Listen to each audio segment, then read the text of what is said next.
భారతీయ చలనచిత్రాల్లో ఇంత సారవంతమైన విషయాలున్నప్పుడు ఒక సినిమా గురించి మాట్లాడితే తప్పు ఏముంది అనిపించింది. కానీ నేను చాలా కాలం ఆ కోరిక అలాగే ఉంచా. నేను ఒకప్పుడు చెన్నై ప్రవచనాలకు వెళ్ళా. నేను వెడుతుంటే చాలా కార్లు పార్క్ చేసి ఉన్నాయి ఒక చోట. ఏమిటి అని అడిగాను.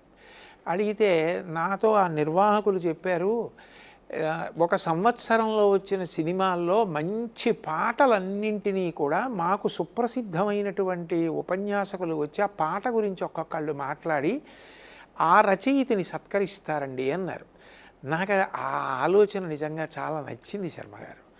నచ్చి నేను అప్పుడు శంకరాభరణం గురించి మాట్లాడాలి అని నిర్ణయం తీసుకుని హైదరాబాదులో నా దగ్గరికి ఎవరో వచ్చి ఉపన్యాసం చెప్పండి అని అడిగితే శంకరాభరణం గురించి చెప్తానన్నాను. వాళ్ళు ముందు చాలా ఆశ్చర్యపోయి, అదేమిటండి మీరు అనేది దేని గురించి అన్నారు. సినిమా గురించి, మీకు అందులో అనుమానం ఏం అక్కర్లేదు, అదే మాట్లాడతానన్నారు.